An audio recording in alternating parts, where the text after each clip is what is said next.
Tá? E o nosso primeiro palestrante é o Danilo Perecim.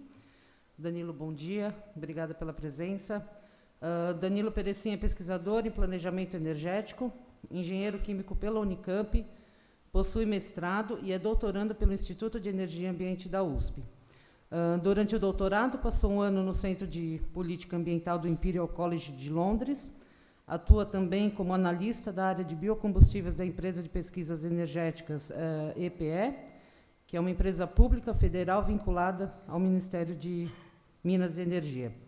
Danilo Perecim fará sua apresentação sobre biocombustíveis e o cenário atual. Danilo, bem-vindo. Por favor, pode começar. Obrigada. Muito obrigado, Vanessa. Bom dia a todos. Agradecer a Vanessa de novo pela apresentação. Primeiro, agradecer a organização do evento, o professor Simões, particularmente, e a professora Soni, que é a coordenadora desse dia, né, hoje da biomassa aqui. Vários alunos e colegas da professora vão dar palestras, né, durante o dia. Eu sou aluno dela também, vou começar uma palestra sobre biocombustíveis e o cenário atual, mas um panorama mesmo de como estão os biocombustíveis, o que a gente tem de política hoje, então, no Brasil e no mundo, e alguns assuntos paralelos aí que influenciam diretamente na questão dos biocombustíveis, principalmente no setor de transportes. Bom, começar então, só deixar bem claro, né, a Vanessa, eu pedi para a Vanessa colocar, né, no meu currículo que eu sou analista da empresa de pesquisa energética, que é uma empresa pública vinculada ao Ministério de Minas e Energia, mas eu não estou aqui representando a empresa, que tem seus porta-vozes, e é uma instituição de governo, né? Então, eu estou aqui na qualidade de pesquisador da USP e posso expressar opiniões aqui que não necessariamente representam a da empresa. Bom, os temas de hoje aqui, né, são divididos em seis temas. O que é bioenergia e por que interessa hoje, atualmente, né?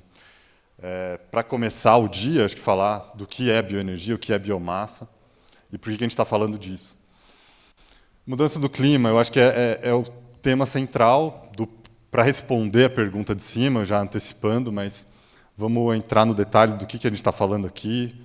Para quem não tem domínio desse tema, acho que é muito importante a gente nivelar. E aí falar do setor de transportes, particularmente, que é onde entram os biocombustíveis, e setores difíceis de descarbonizar de forma geral, e como que o setor de transportes está nessa classificação aí. Daí vem uma outra sessão, biocombustíveis no mundo, biocombustíveis no Brasil, e no final falar da Política Nacional de Biocombustíveis, que é uma forma de precificação de carbono, então vou entrar um pouco na teoria disso e como o RenovaBio funciona. Bom, o que é bioenergia e por que interessa hoje? Tem algumas definições aqui, não dá para ver muito bem o que eu marquei em verde ali, mas eu quis chamar a atenção, dentro de algumas definições, chama-se muita atenção para a matéria-prima, né? Bioenergia, na verdade, que é a biomassa, a matéria-prima. Então, a definição do que é biomassa. Vou chamar a atenção só para o que está marcado. Então, material orgânico de vida recente, então, principalmente para diferenciar dos combustíveis fósseis, né? Acho que esse termo recente, que é conhecido como biomassa. Aí outra fala em fontes biológicas, outro fala em matéria orgânica. No último ali, energia das plantas e materiais derivados das plantas. Então, dá para definir de diversas formas. Intuitivamente, eu acho que todo mundo mais ou menos sabe o que é quando a gente está falando de biomassa.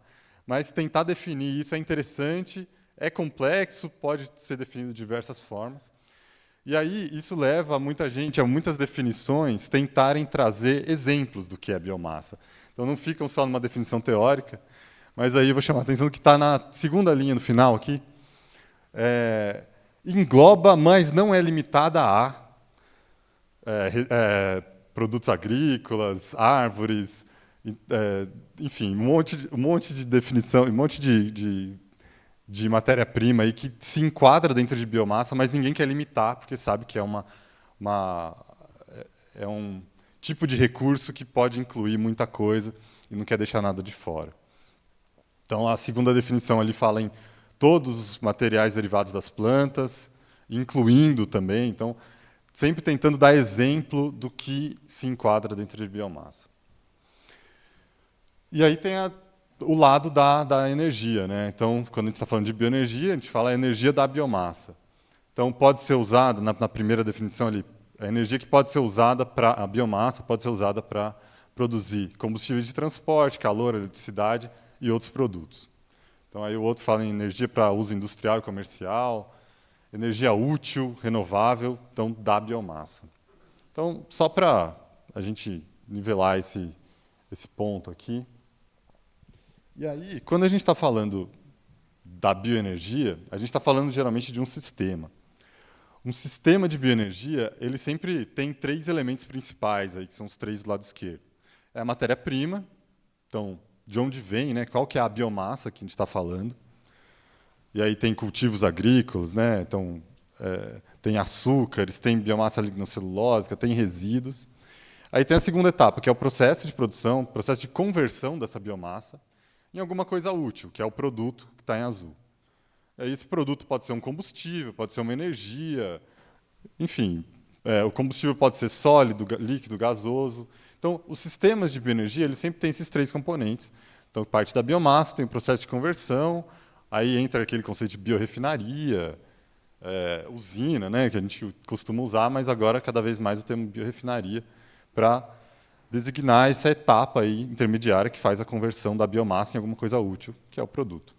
E aí a gente vai, na verdade, para o serviço energético que aquele produto pode desempenhar, que aí é um combustível no transporte, né, o deslocamento, geração de eletricidade, calor, enfim. Aí, quando eu falar em sistema de bioenergia, a gente está pensando num sistema que engloba tudo isso. Por que a gente está falando de bioenergia, né? Acho que o principal ponto, e também, de novo, já é de conhecimento amplo isso, né? É que ela tem o potencial de ser neutra em carbono. Então, o CO2 que está na atmosfera, ele é capturado pela fotossíntese nas plantas, nas árvores, num cultivo como a cana, o milho, e esse carbono que está, ele fica retido, né? Compõe, ele integra aquele cultivo, aquela árvore, ele vai ser convertido e aí, em energia, num combustível, e aí vai ser depois emitido novamente para a atmosfera. Teoricamente, a gente tem um ciclo fechado de CO2, de carbono, que não acrescentaria carbono fóssil, por exemplo, que é o caso dos combustíveis fósseis, à atmosfera. E, teoricamente, a bioenergia é neutra em carbono e ela pode reduzir emissões e tal. Mas, na prática, a gente sabe que, quando a gente está falando, de novo, de um sistema de bioenergia, a gente não pode falar só daquilo, né? A gente não está falando só daquele carbono que sai da atmosfera, fica na planta e volta para a atmosfera quando a gente usa. A gente tem um sistema que tem várias atividades, vários insumos, uso de energia naquele processo para a gente obter um produto final, um serviço energético no final. E a gente tem que fazer a avaliação completa de todos esses insumos que a gente usa, o que a gente faz e o que a gente obtém em retorno, para avaliar se realmente é neutra, se é negativa, ou se é positiva em carbono e quanto que ela é positiva, quanto que aquele sistema de bioenergia faz com que contribui também para o aquecimento global, para as mudanças do clima. Mas esse é o principal ponto. A gente está falando de bioenergia porque ela tem o potencial de ter um balanço neutro de carbono, que é por causa dessa característica dela. E esses sistemas eles podem ser sempre melhorados e usada a melhor tecnologia para a gente chegar, eventualmente, até num balanço negativo, e aí está ligado muito à captura de carbono, que é um dos temas que vai ser discutido aqui no dia de hoje. Aquele é um ponto, mas o outro ponto é que a bioenergia, a biomassa, consegue gerar, e aí vocês viram ali a quantidade de produtos possíveis, né? Tem, então, como falei, combustíveis líquidos, gasosos, sólidos, energia elétrica com características específicas. Então, a versatilidade da bioenergia faz com que ela seja desejável e possa cumprir vários papéis que muitas vezes não tem quem cumpra no setor energético, ainda mais se a gente pensar no setor energético descarbonizado, que é onde a gente quer chegar. Então, e uma das vantagens principais é que esses combustíveis que a bioenergia pode gerar, eles têm a capacidade de ser, muitas vezes, algumas vezes, totalmente compatíveis com a infraestrutura atual, com a infraestrutura de distribuição, logística, com o uso. Então, às vezes, até em mistura ou em substituição aos combustíveis derivados do petróleo e gás natural.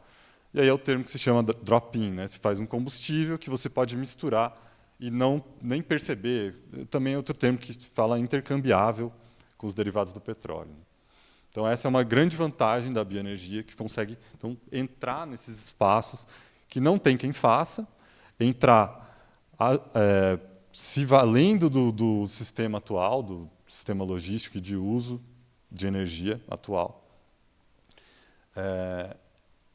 Bom, está falando dos combustíveis aqui, mas também, quando a gente está falando de energia elétrica, tem essa capacidade de armazenamento, de uso quando desejável, e em contraposição, claro, a energias intermitentes, não fazendo juízo de valor, mas que têm características diferentes para o sistema energético, e cada um vai suprir seu espaço, né? Então, tem espaço para todos.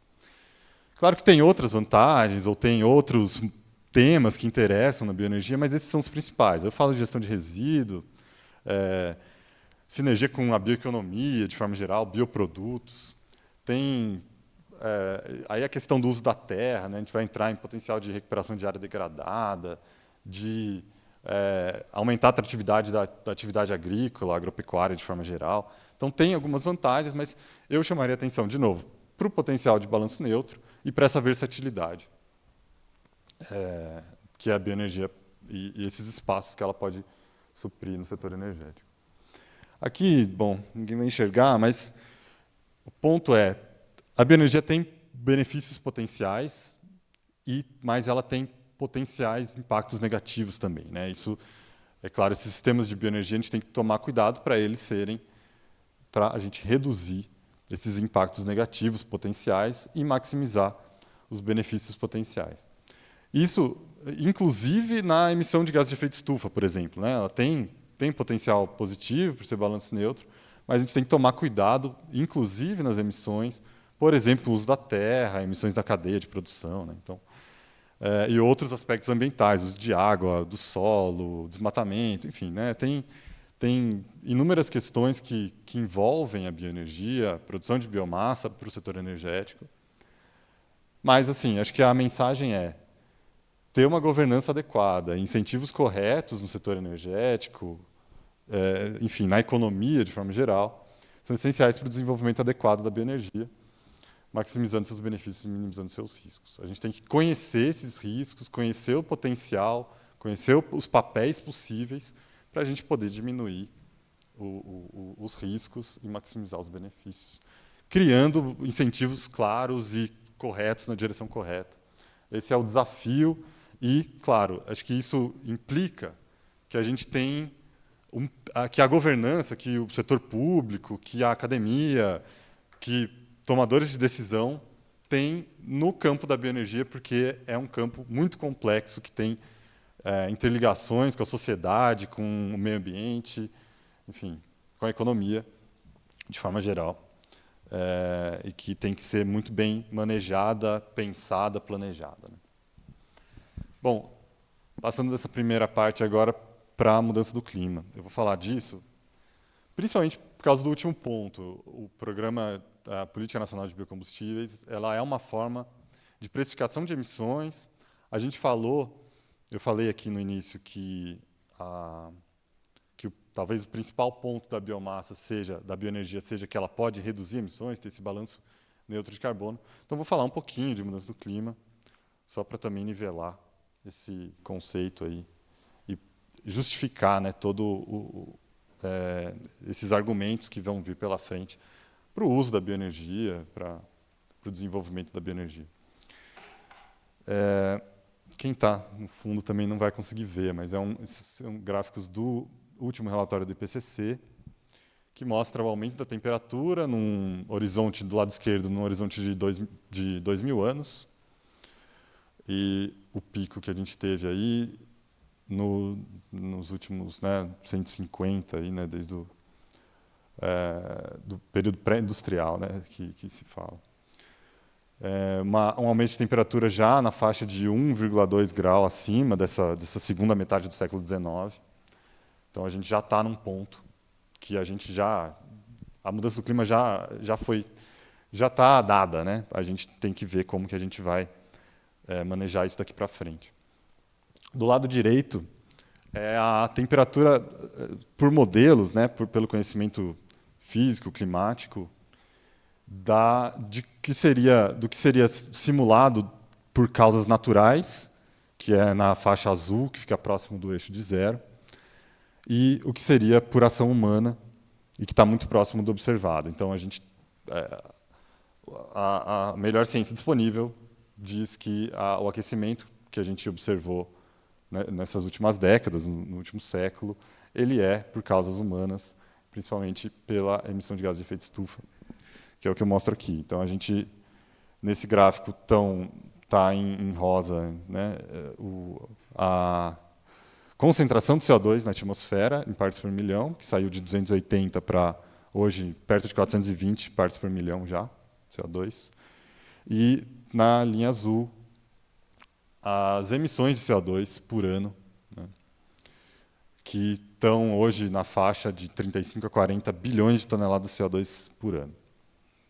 Então, essas duas linhas, elas têm uma relação de causa e efeito, né? Nossas emissões estão aumentando a concentração de CO2 na atmosfera, que é um gás de efeito estufa e que aumenta a temperatura e causa mudança do clima. Aqui as emissões por combustível, e também incluindo mudança do uso da terra, que é a faixa de cima mais clara. Então, até ali a década de 60, 70, dá para dizer que as emissões de uso da terra eram majoritárias, até no acumulado e até anualmente. Mas, depois disso, os combustíveis fósseis dominam as emissões e são a principal causa da mudança do clima até hoje, né, acumulada. Então, o carvão, o petróleo e o gás natural. De baixo para cima. E aí tem um conceito que eu acho que esse é o principal aqui que eu queria que ficasse claro para todo mundo, se ele já não é. Do lado direito aqui está escrito, né, há uma relação quase linear entre as emissões acumuladas de CO2 ao longo do tempo, por causa humana, né, antropogênica, e o aumento na temperatura global. Então, assim, à medida que a gente vai emitindo, a temperatura vai aumentando. É uma relação quase linear. Então, se a gente continuar emitindo, a temperatura vai continuar aumentando. Esse é o conceito. Então, a gente tem que parar de emitir. Tem que emitir zero para a temperatura parar de aumentar, para ela estabilizar num ponto. E aí esse ponto vai depender, claro, de quanto a gente emitiu de forma acumulada ao longo do tempo. Então, se a gente parar ali no 3.000 ali, que é esse ponto aqui, a gente vai ter um aumento de temperatura correspondente. Se a gente parar no 4.000, a gente vai ter um aumento de temperatura maior em relação ao segunda metade do século XIX, ou período pré-industrial, como se fala. Então, esse é o conceito. Precisamos zerar a emissão para parar o aumento de temperatura, para frear a mudança do clima. Esse gráfico, esse slide, ele mostra mais ou menos a mesma coisa, mas é isso. Só chamar atenção para os pontos em negrito ali. A temperatura vai continuar aumentando até que o CO2 não seja mais emitido. E há uma relação entre as emissões acumuladas e a temperatura.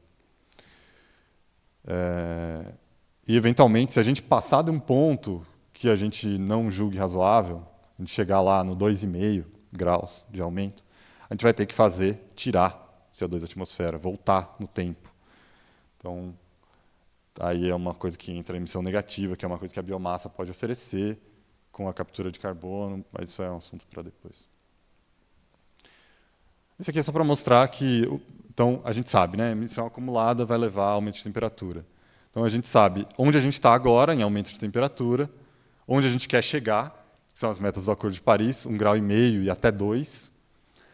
Então, a gente sabe calcular, é possível calcular, claro que com muita incerteza, com influência de variáveis não controladas, aí, inclusive emissões de outros gases de efeito estufa. a gente consegue calcular quantas emissões, quanto a gente pode emitir para chegar no 1,5 grau, para chegar no 2 graus. Então, há um orçamento de carbono, é isso que se chama. Onde eu estou agora, onde eu quero chegar de temperatura, e o que eu posso emitir até chegar lá. E nesse ponto, né, eu cheguei nesse ponto, eu tenho que zerar, eu não posso emitir mais. Ou ter um balanço neutro. E isso já é reconhecido, esse conceito, né, de que a gente tem que zerar a emissão, ele é reconhecido no Acordo de Paris, com as seguintes palavras. Né? As partes visam que as emissões globais de gases de efeito de estufa atinjam um ponto máximo o quanto antes, e, a partir de então, realizar reduções rápidas das emissões de gases de efeito de estufa, de modo a alcançar um equilíbrio entre emissões por fontes e remoções por sumidouros de gases de efeito de estufa.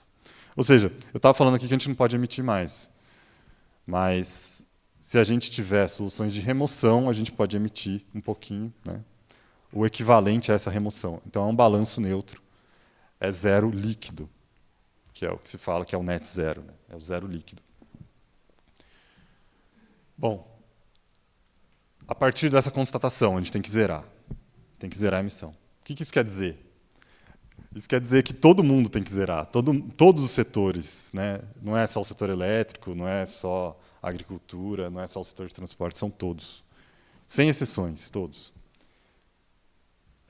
E reduzir não será suficiente no longo prazo. Quer dizer, a gente tem 30, 40 anos ali para chegar no zero, segundo os modelos e tal, para ficar nessa faixa do Acordo de Paris.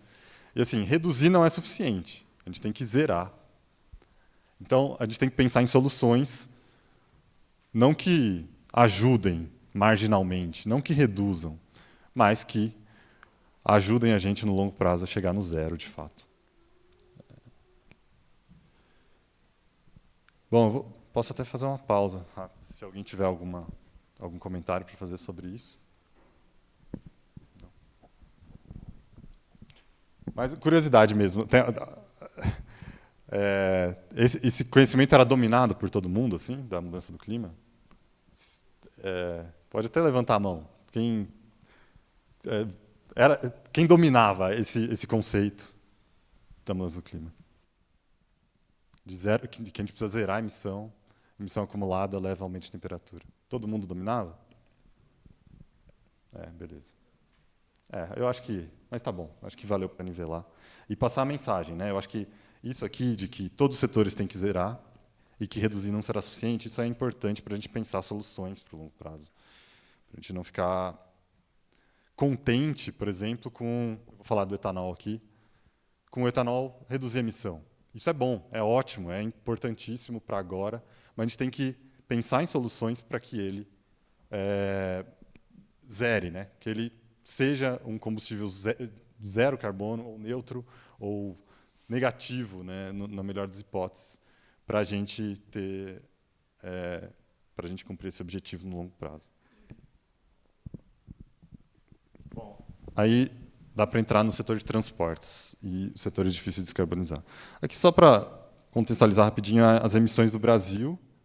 Em verde e amarelo, verde é mudança do uso da terra e florestas e amarelo agropecuária. Então, as nossas emissões são dominadas por esses dois setores e a gente está aqui falando de energia, mas a gente está falando aqui de uma energia particular, que é a biomassa, que é a bioenergia, e que ela guarda relação com esses dois setores aí, que são os principais emissores do Brasil. Mas, particularmente, a gente tem que focar na energia, mas assim, é sempre bom lembrar que nosso grande problema está nos outros dois, mas isso não quer dizer que a gente não tem um problema no outro, de novo, porque tem que zerar em todos. Essa é a mensagem. Aqui as emissões da energia só por setor, né? Transporte, indústria, residência e outros. Transporte é o principal problema de emissões em termos de energia, né? Quando a gente está falando de energia no Brasil. Em cerca de 200 milhões de toneladas de CO2 equivalente por ano. Tá, isso aqui é o caso brasileiro, ele é um caso particular, todos conhecem o setor elétrico brasileiro, também sabem que a gente tem biocombustíveis, mas a gente continua tendo um problema no setor de transportes. Mas é um caso particular, mas ele não é tão diferente. O setor de transportes ele também é o principal emissor em outros países. Aqui são 2 exemplos, os Estados Unidos e o Reino Unido. E isso vai se agravando. Aí eu vou antecipar.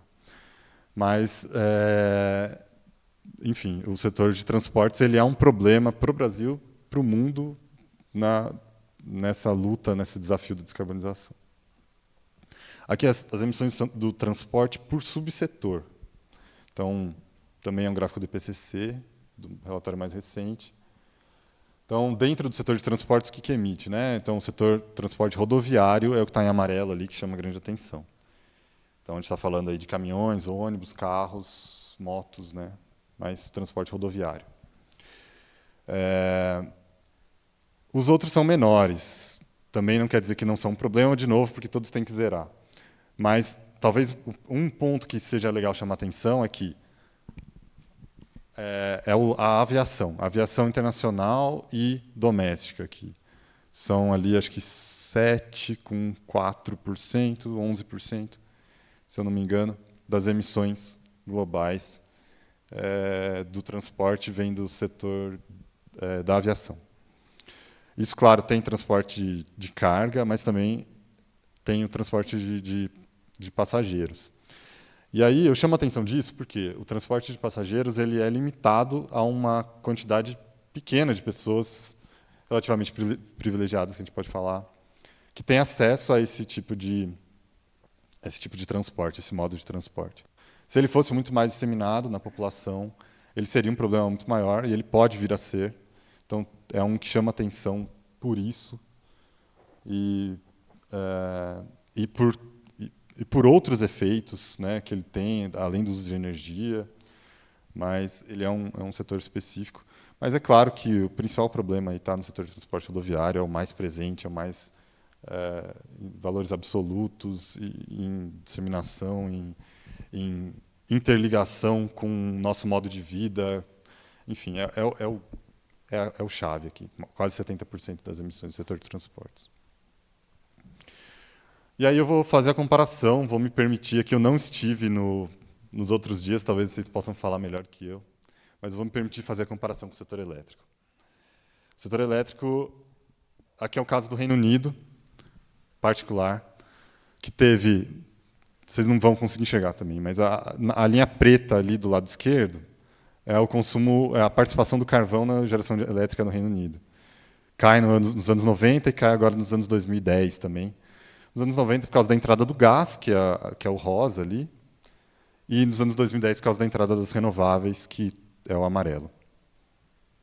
E as emissões caem, que é o lado direito, o gráfico do lado direito são as emissões. E aí, no caso particular do Reino Unido, eles têm uma meta para zerar emissões em 2050, que está alinhado com o Acordo de Paris, mas eles tomaram a decisão de que, para um caminho custo-efetivo, e para ir cumprindo essas metas ao longo do tempo, que o setor elétrico tem que ser descarbonizado até 2035. Isso indica alguma coisa. O setor elétrico ele está numa transformação mais rápida, talvez ele tenha tecnologias mais prontas. Esse é um caso particular do Reino Unido. Mas também é o mesmo caso dos Estados Unidos. Os Estados Unidos têm a mesma meta de 0 emissão no setor elétrico até 2035. Então, assim, tem alguma coisa aí, né? O setor elétrico talvez esteja na frente, talvez tenha tecnologias, talvez seja mais custo-efetivo você abordar o setor elétrico para descarbonizar e ter ele até como vetor de descarbonização dos outros. Então, isso em contraste com o setor de transportes, que a gente viu aquela curva crescente de emissões, o setor elétrico ele tem alguma coisa acontecendo aí, né? Aí a matriz dos Estados Unidos, eu não vou entrar no detalhe, não. Claro, vocês sabem também, de novo, melhor do que eu, redução de custos das renováveis, está ajudando nessas metas, está fazendo com que os governos possam se comprometer com esse tipo de meta no setor elétrico. E aí, o resultado, né, dessa redução de custos é que as renováveis estão fazendo a maior parte da adição de capacidade, né, no setor elétrico global. Então, 84% da nova capacidade no setor elétrico, ainda que se possa discutir que é uma capacidade com baixo fator de utilização, né, baixo fator de capacidade, mas é fato que está dominando aí a entrada, novos investimentos em geração de eletricidade é a renovável. Tá. Muito bem. O argumento aqui há setores que, assim, claro, talvez com evidências anedóticas aí, mas há setores que estão descarbonizando rapidamente e em que há soluções claras e custo-efetivas nessa direção. Eu estou deixando aqui o argumento de que talvez o setor elétrico seja esse. Outros setores são considerados difíceis de descarbonizar. O setor de transporte está entre eles, mas aí chama atenção alguns subsetores, a aviação, transporte marítimo, transporte rodoviário pesado.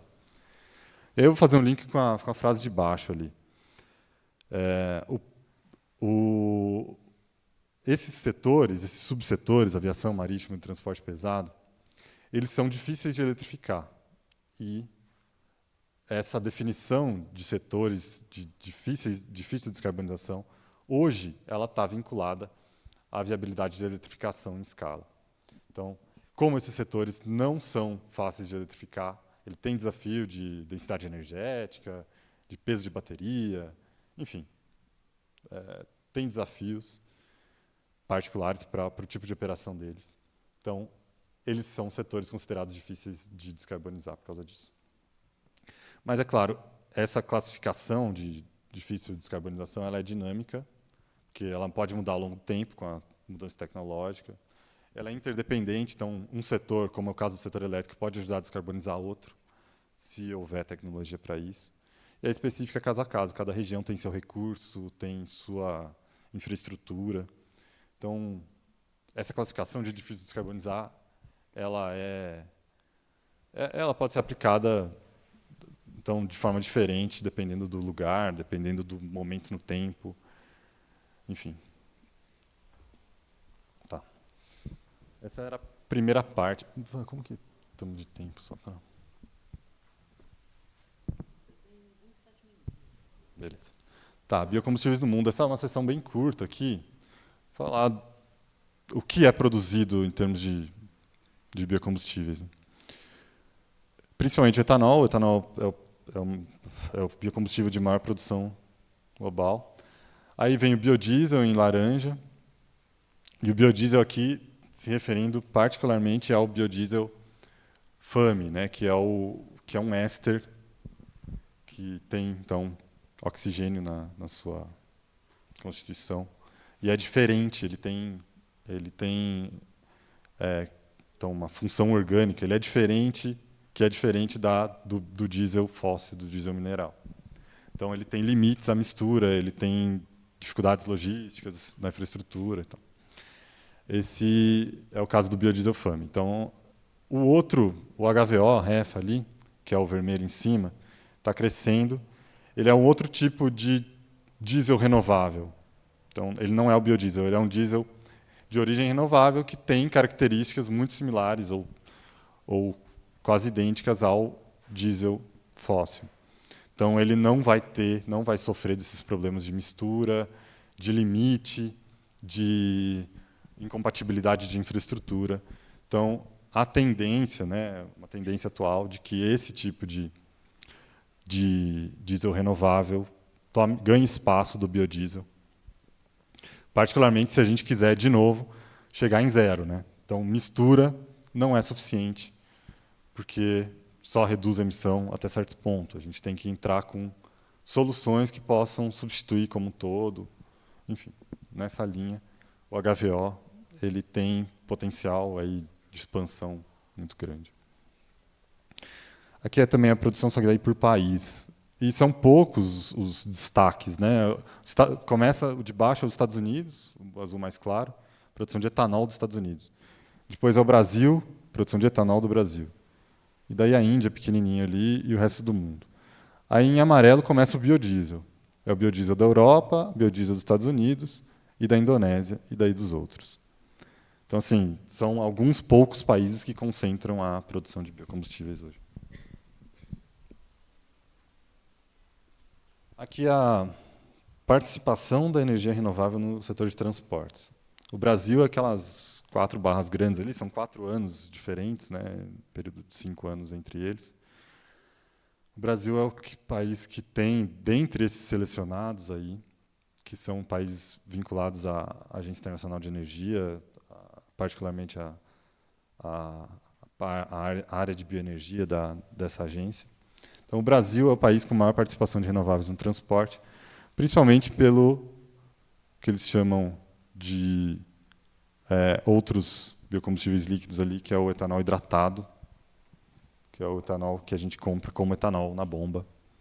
Tem o etanol anidro também, que eles chamam de biogasolina, que é uma gasolina, então é a mistura à gasolina de um combustível renovável, que é o laranja, e depois o biodiesel. Então, principalmente por causa do etanol, o Brasil é o país com maior participação de renovável no setor de transportes do mundo. O segundo país ali que chama atenção também é a Suécia, mas é um país menor, né, que tem e lá a participação maior é do biodiesel. Então, tá. Falar só sobre o caso dos Estados Unidos. A gente está falando de biocombustíveis no mundo, falar particularmente sobre o caso dos Estados Unidos, que é o maior produtor de etanol do mundo. Então, eles lá têm uma produção baseada no milho, é a principal matéria-prima, basicamente única matéria-prima para a produção de etanol nos Estados Unidos, com uma intensidade de carbono, né, uma redução de emissão em relação ao fóssil, né, em relação à gasolina, menor do que o nosso etanol de cana aqui. E tem muita contestação lá sobre a efetividade da política, né, que incentivou o etanol, principalmente por causa do uso da terra e da baixa redução de emissão que esse etanol consegue oferecer. Mas, mesmo assim, é uma redução de emissão e é importante. Enfim. Mas, trazendo aqui o tema. Lá eles têm misturas entre 10% e 15% de etanol na gasolina. Então, em parte por mandatos obrigatórios, volumétricos de mistura de etanol na gasolina, e um sistema de créditos que suporta esse mandato, que ajuda ele a ser efetivo. Eles têm lá uma frota flex fuel pequena, relativamente pequena, então que poderia usar etanol, né, misturas mais elevadas ou etanol puro.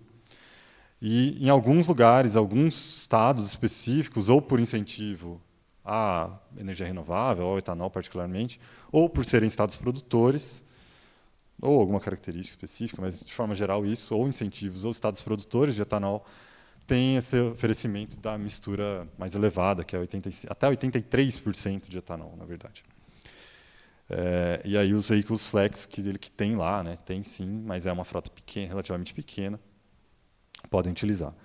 E aí eles têm o que eles chamam de uma blend wall, é uma barreira, é um muro à mistura, né? Então tem um limite de mistura que a infraestrutura está pronta para receber. A infraestrutura dos Estados Unidos, principalmente por causa da frota, que é formada majoritariamente por veículos a gasolina, movidos a gasolina puro, eles têm um limite de mistura que é basicamente os 15%. Isso, desde o início do programa, se discute muito lá, né, do incentivo ao etanol, que tem esse limite, e a não ser que realmente tivesse uma disseminação muito grande dos veículos flex, essa barreira é existente e ela persiste, até porque a oferta de veículos flex nos Estados Unidos está até se reduzindo. Mas a mistura, ela cumpre seu papel, fundamenta uma produção grande de etanol nos Estados Unidos. Mas o que está se observando nos Estados Unidos é uma estratégia de eletrificação acelerada dos veículos leves, dos carros, principalmente. É uma estratégia que vem sendo implementada há pouco tempo, mas é uma estratégia de eletrificação acelerada. E aí coloca a gente a questionar, né, essa questão do etanol lá. E as diferenças para o caso brasileiro, que acho que a gente vai tocar mais na frente. Então, vamos lá. Biocombustíveis no Brasil. Matriz energética brasileira, muito rápido. Então, a biomassa da cana é muito importante. 15% da matriz é biomassa da cana. Isso aí inclui o etanol, mas inclui também a energia elétrica gerada. E aí, dentro de outras renováveis, ali, que tem 7%, tem um quarto é do biodiesel. Então, mais ou menos 2%, um pouco menos, 1,75%, é do biodiesel. Se a gente olha o setor de transportes sozinho, o consumo de energia no setor de transportes, Daí tem a participação do biodiesel na primeira bolinha ali, 4,6%. Aqui dá para chamar atenção para uma coisa. As duas primeiras barras aqui é o óleo diesel e o biodiesel. Então, o biodiesel ele é misturado ao óleo diesel em mistura obrigatória. E, somado os dois ali, dá para ter uma ideia de que é quase 50%. Né? O diesel mineral e renovável ele é mais ou menos 50% da demanda de energia do setor de transportes do Brasil. Aí tem um pouquinho que é querosene de aviação, né, que é da aviação. E tem a gasolina e o etanol, que é basicamente a outra metade, com gás natural, que é principalmente nos veículos leves também. Então, metade diesel, metade gasolina e etanol. Então, no Brasil, particularmente, a gente pode falar que é metade transporte pesado, então ônibus, caminhões, e metade veículo leve, que é carros, motos e pequenos caminhões, que também tem a possibilidade. Ciclo Otto, ciclo diesel, né? Essa é a diferença básica. E aí, olhando a participação do etanol e do biodiesel, 4,6 e 16,9, a gente tem uma participação renovável de 21,5% na matriz de energia do setor de transportes. Aqui só um esqueminha então, de como isso se dá. Né? Então, a gente tem ali as matérias-primas, então, para o setor de transportes, estão aí transporte rodoviário apenas. Cana-de-açúcar, petróleo e gás, milho, soja e outros.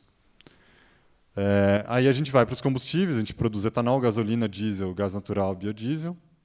E aí como eles são ofertados no mercado? É o E100, que é o etanol hidratado,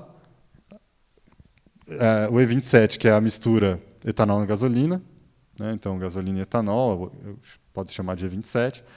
A mistura do diesel, do biodiesel no diesel, que dá o diesel comercializado no Brasil. Ali está B11, porque é um pouco antigo, não está atualizado isso. Mas hoje a gente está no B12, desde abril, se eu não me engano. A gente está na mistura de 12% de biodiesel no diesel. E o gás natural comprimido, que é basicamente hoje para veículo leve. Então, etanol, gasolina com mistura de etanol e gás natural vão para o veículo leve. Veículo pesado é diesel com mistura do biodiesel. E aí, olhando só veículo leve, que é onde está a maior participação renovável, né? Que é a participação do etanol, o que permite isso, né? Que é diferente do caso dos Estados Unidos. Vou só falar de 3 ondas aqui, que é o licenciamento de novos veículos no Brasil. Chamar a atenção de 3 ondas. Aqui, década de 80, participação dos veículos a etanol, quase 100% dos carros vendidos eram etanol. Aí depois a gente tem um soluço aí, né? Tem problemas de oferta, mudança na governança do programa de etanol, tem mudança de liberalização da economia, tem mudança do cenário de oferta de açúcar global, enfim, um monte de mudança. E falta etanol, tem problema de abastecimento, e volta a gasolina, os carros a gasolina serem dominantes. Até 2003, que entra o veículo flex, que aí é o que está em verde, que aí é praticamente dominante, mais de 85% das vendas desde 2005, 3 anos depois de ser lançado, e hoje mais de 90%, acho que cerca de 90% das vendas, veículos flex. Diesel é um caso particular, tem alguns veículos leves que são a diesel, mas a gente tem uma lei que barra a venda de veículos leves a diesel no Brasil desde a década de 70, se eu não me engano. Mas com um limite lá, se o carro consegue carregar mais de 1.000 toneladas de carga, ele pode ser a diesel. Então, por isso a gente tem caminhonetes, a gente tem, às vezes, SUVs a diesel no Brasil, que passam por isso, mas é muito pequeno.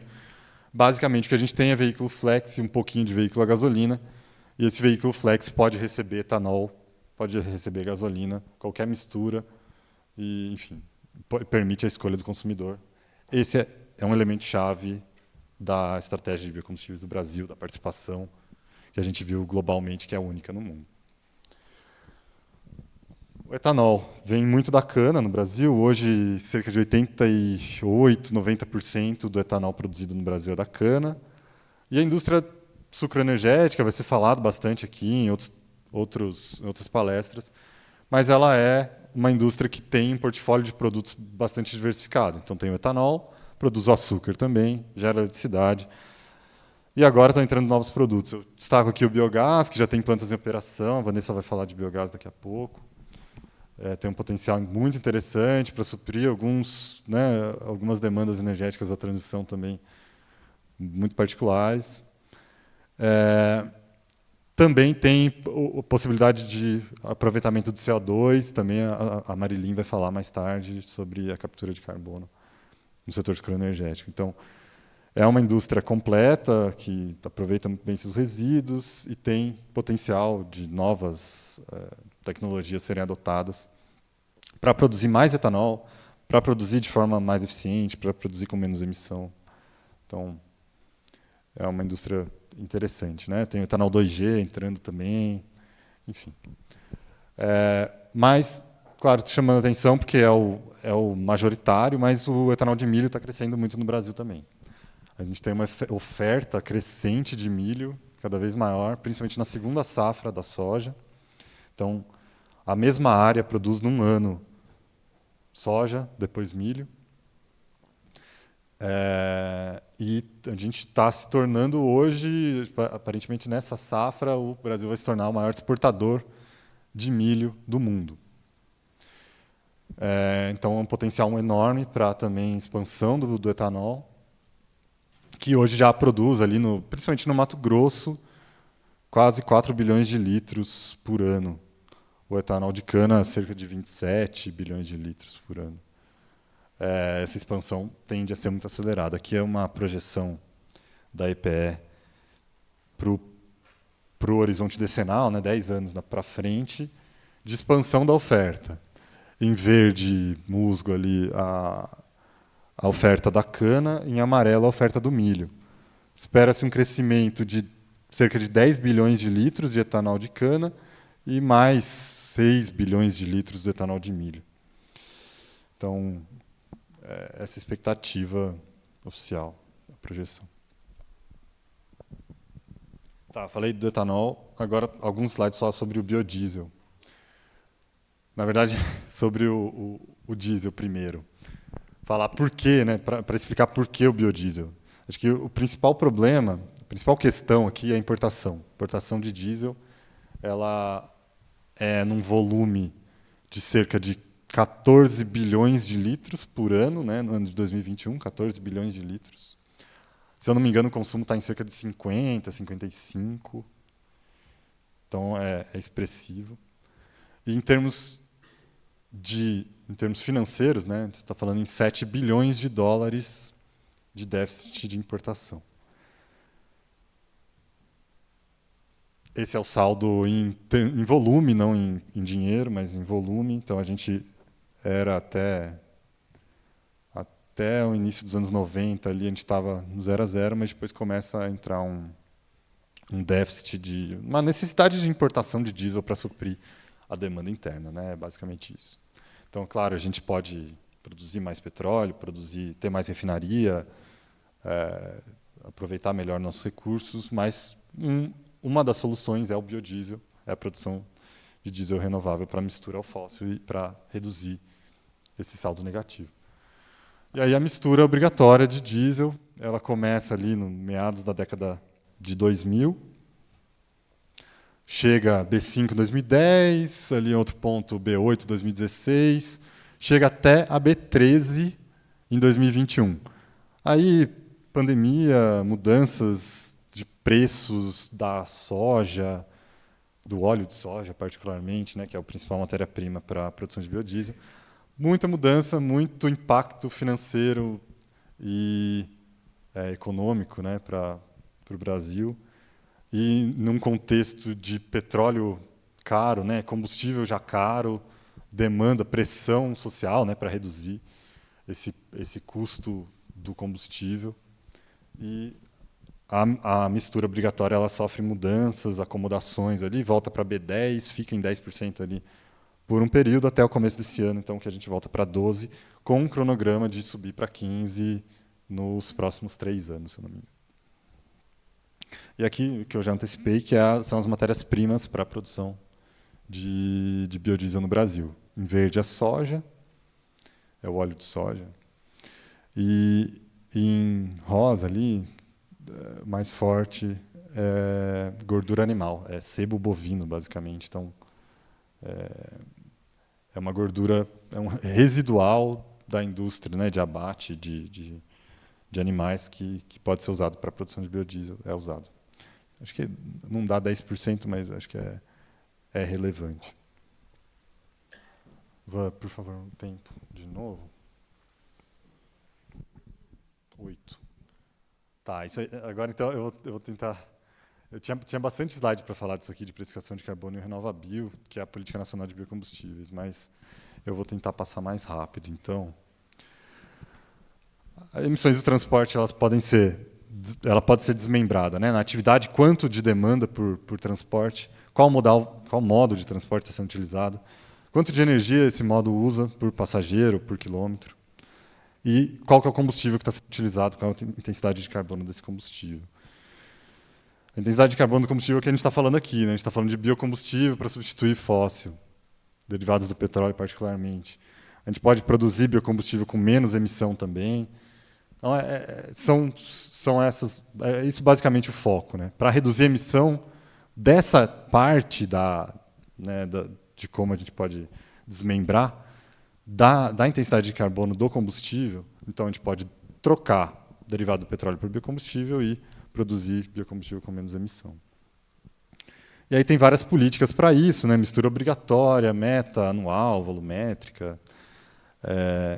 E aí eu quero falar mais desse tipo, que é a política para combustíveis de baixo carbono. E ela tem uma definição, essas low carbon fuel policies, elas têm definição de como elas funcionam, como elas devem funcionar, mas eu não vou passar por isso agora, porque eu vou explicar na prática para o RenovaBio.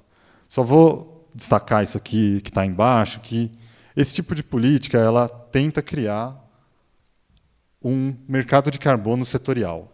Ela cria um mercado de carbono que vai estimular então, a adoção de tecnologias de baixo carbono na cadeia, mas também o uso maior de combustíveis de menor emissão. Essa é a ideia. E aí, só rapidinho sobre a teoria de precificar carbono, por que ela tende a funcionar, por que se defende esse tipo de política. Porque a emissão de CO2, como a gente viu, ela causa aumento dos gases de efeito estufa na atmosfera, e ela é uma externalidade negativa de uma atividade econômica, de uma atividade social. E aí é um problema, é uma poluição, é um problema que quem está consumindo aquele combustível, quem está produzindo aquele combustível, que está emitindo essa poluição, não vê esse dano diretamente. Mas ele é um dano sentido pela sociedade, e esse é o conceito de externalidade negativa. Então, a ideia da precificação de carbono é internalizar essa externalidade, é colocar no preço esse dano social que é causado por essa atividade, por essa externalidade. Tem formas diferentes de você internalizar, colocar esse preço, esse custo, dentro do preço do bem, né, daquele bem que causa essa externalidade, dessa atividade que causa externalidade, que é o imposto ou um mercado. Imposto, você vai lá e define o preço, essa emissão ela custa tanto, então se você emitiu tanto, você paga tanto. Então é um imposto. O mercado, geralmente, ele define a quantidade. Ele fala assim, olha, eu quero emitir tanto, ou você pode emitir tanto. Tem vários modelos, mas você define quantidade de alguma forma, define alguma meta, e aí o preço ele fica volátil, ele fica definido pelo mercado, baseado no quão audaciosa é essa meta, no quão ambiciosa, quão difícil de atingi-la é. Então, o preço é um resultado da política que define uma meta. As vantagens principais é que ela altera preços relativos, né? Então, ela torna mais caro o que emite mais, e ela torna relativamente mais barato o que emite menos. Isso é basicamente o conceito da internalização dos custos dessa externalidade e vai fazer com que os agentes, quem toma a decisão, quem compra um combustível, quem usa carro ou não, enfim, quem faz as atividades que são poluidoras, vão enxergar esse preço, esse dano, e vão ajustar seus comportamentos de acordo. Então, altera preço relativo, altera comportamento, altera a decisão dos agentes. Então, esse é o segredo da precificação. Outro segredo, acho que outro destaque é que reduz os custos globais. Quer dizer, como você coloca o preço, as soluções mais efetivas, elas tendem a ser encontradas, porque quem vai enxergar o preço vai fazer a conta e vai entender a melhor forma de reduzir, e isso não precisa de alguém falando, olha, você vai reduzir assim, que pode ser uma forma menos efetiva ou mais cara, eventualmente, de você reduzir a emissão. Teoricamente, você deixando o mercado, deixando descentralizada essa decisão, né, fica a solução mais efetiva encontrada. Eu não vou falar dos problemas nesse momento, porque realmente não vai dar tempo. Mas aí chega a Política Nacional de Biocombustíveis. Uma política criada para contribuir para o Acordo de Paris, né, para as metas brasileiras, promover a expansão dos biocombustíveis e previsibilidade era um ponto-chave nesse momento aí de mudança em preço de combustível e tal. E eu acho que, no nosso ponto de vista aqui, é o principal induzir ganhos de eficiência energética e redução de emissões de gás de efeito de estufa na cadeia de produção de biocombustíveis e com sua utilização. Então, 2 pontos. Reduzir a emissão na cadeia e priorizar os biocombustíveis em relação aos fósseis, porque eles reduzem a emissão. Então, eu já antecipei, né? É uma forma de precificação. Precificando vai induzir esses dois objetivos aí. Tem políticas nas quais ela foi inspirada, então lá nos Estados Unidos, no próprio Reino Unido, na Europa, mas é uma política particular que tem inovações e tem muito mérito de ter um desenho muito interessante. Como que ela funciona? Gera créditos de descarbonização para produtores de biocombustíveis. Como que isso é feito? Uma avaliação do ciclo de vida de todas as emissões de gases de efeito de estufa da cadeia de produção do biocombustível. Elas são contabilizadas por uma calculadora fornecida pelo regulador, pelo governo de forma geral. Então, com os dados da produção incluídos nessa calculadora, você tem todas as emissões do ciclo de vida e, sabendo os produtos, você sabe, por exemplo, o etanol, você sabe quantas emissões por litro ou por megajoule, que é a unidade uma unidade de energia, pode ser comparável a todos os combustíveis. Você chega na intensidade de carbono, então quantas emissões por megajoule de combustível. Essa intensidade de carbono do biocombustível é comparada a um fóssil equivalente, então o etanol, a gasolina, o biodiesel ao diesel. Então você tem a redução de emissões. Essa redução de emissões, esse delta, multiplicado pelo volume que você comercializa, você gera toneladas de CO2 evitadas, ou seja, você reduziu a emissão por energia, depende de quanta energia você gera, você produz, você vende, você gera toneladas de CO2 evitadas. Então, o produtor de biocombustível ele tem esse crédito, que diz para ele quanto ele reduziu de emissão, e aí cria um mercado para esse crédito. A política vai lá e cria um mercado, uma demanda obrigatória por esses créditos. Baseado em metas anuais de descarbonização para a matriz de combustível, que se traduzem em obrigação de CBIOS, obrigação de compra desses créditos para quem? Para as distribuidoras de combustíveis. As distribuidoras têm que comprar créditos proporcionalmente às participações delas no mercado de combustíveis e em função da meta anual de compra de créditos definida pelo governo, ou seja, de redução de emissões em relação ao se fosse tudo fóssil por ano. Aí você tem oferta, você tem CBIO na mão dos produtores, você tem obrigação de compra pelos distribuidores, e você tem um mercado que vai definir, então baseado na meta, baseado na oferta de etanol, em quanto o etanol emite, qual que é a redução de emissão. Você vai ter um resultado de oferta e demanda, um preço. Então, você tem um mercado regular, o biocombustível é produzido, vai para o distribuidor e vai para o posto de gasolina. Você cria um mercado adicional que tem o cálculo das emissões, tem as metas no distribuidor e tem aí então um mercado de CBIO, um mercado adicional além do mercado regular de combustíveis. Como é que faz essa avaliação do ciclo de vida? Como é que você acha quanto que ele emitiu para comparar com o fóssil?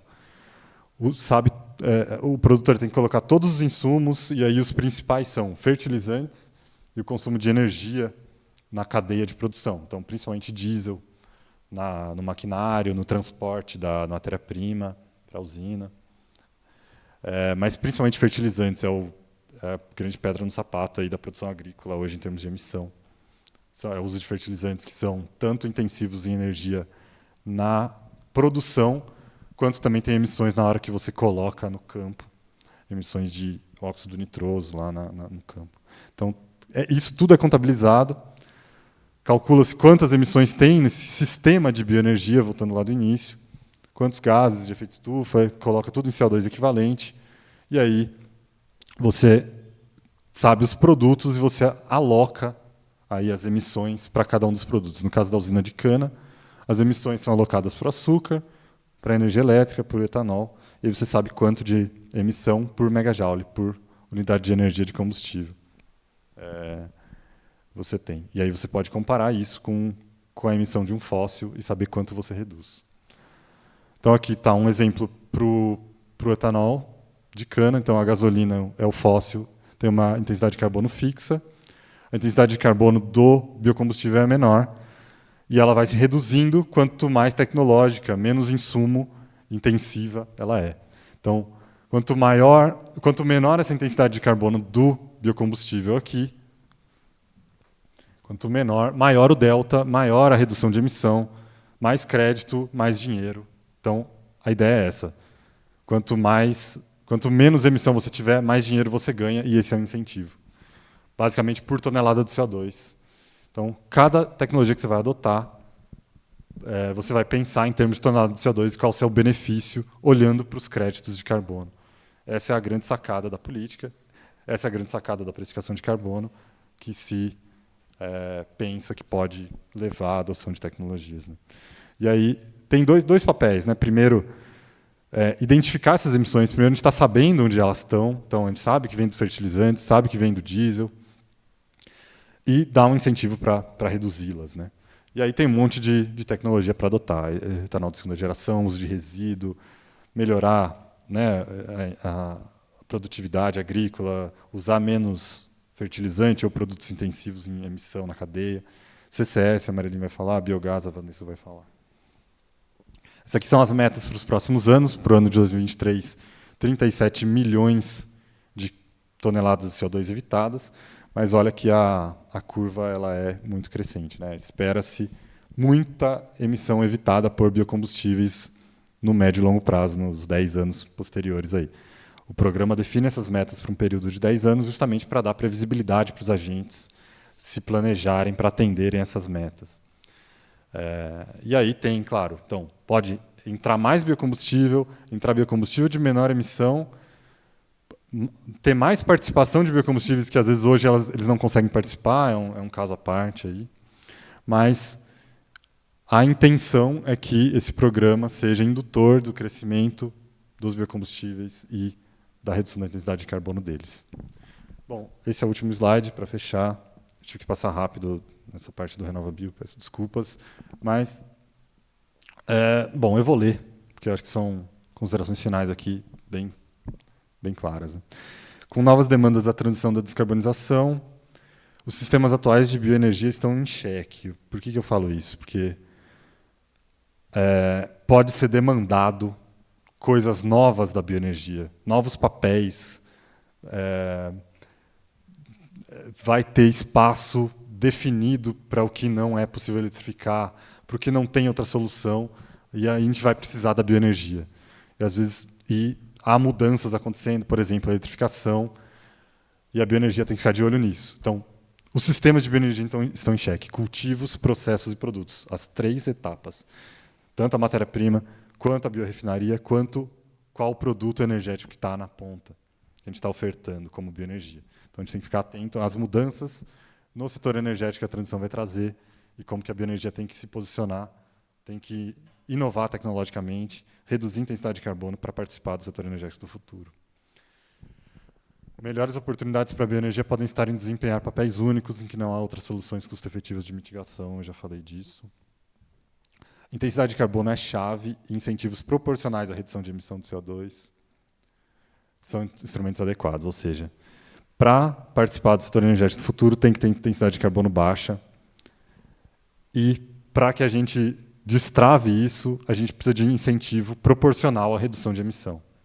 Se o incentivo não for proporcional, a gente pode direcionar no caminho não adequado. Mas a governança da bioenergia vai além da intensidade de carbono, então vai uso da terra, uso da água, impacto social, impacto ambiental de forma geral, enfim. No caso brasileiro, os veículos flex com etanol permitem baixa emissão por causa do etanol, né, por causa da participação do etanol aí no Brasil. Então, os veículos flex são o que permitem essa baixa emissão. A combinação com veículos híbridos, todo mundo está acompanhando essa discussão, né, de aumentar a eficiência dos veículos flex com a hibridização, pode melhorar isso ainda. Mas a eletrificação também é desejável se for com energia de baixo carbono, se for para reduzir a demanda por expansão de terra para a produção de etanol, por exemplo. Então, combinar essas duas coisas, na minha visão, é de interesse do país. É isso. Obrigado.